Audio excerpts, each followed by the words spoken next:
I'd say two things. First, I was very fortunate to be able to learn from Tim Fields, who was the founder of FGI, and to watch him working with clients and planning how to approach projects. He was a big believer in agile project management, agile development, which I had had some exposure to as well, but hadn't really been as embedded in day to day until I joined. And so for folks who aren't familiar, the way that I explain agile is to say that it's the idea that if you're working on a project, you should focus on delivering something that's working, that people can get their hands on and start testing as quickly as possible.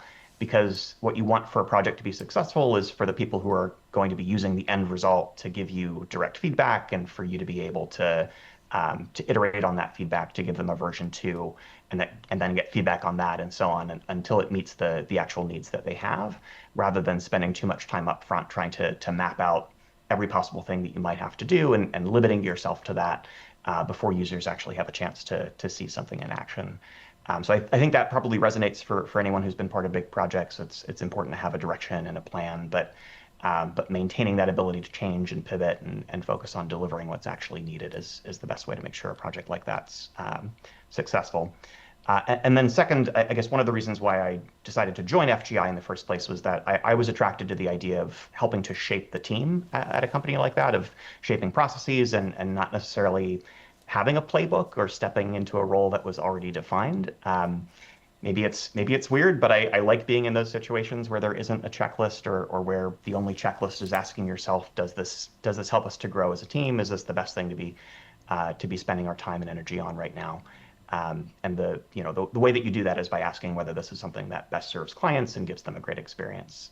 So as I kind of step out on my own here, I'm trying to take inspiration from a lot of what I saw worked really well with Agile, with responsive support, with some of those principles, and just making sure that that's front and center for my own practice.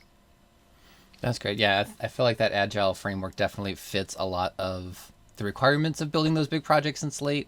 I mean, there's so many bells and whistles and directions you can go.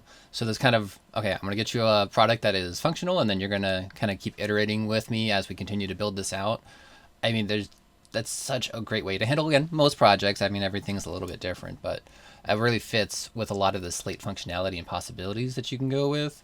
And then, yeah, I think a lot of Slate users have that kind of creative entrepreneurial mindset of being able to build and create. So I love that has led you to starting your own company. So yeah, let's talk a little bit about the completion of the FGI Kennedy and Company merger. As that kind of became a natural inflection point for you, how did you recognize that it was really the right moment to step out on your own?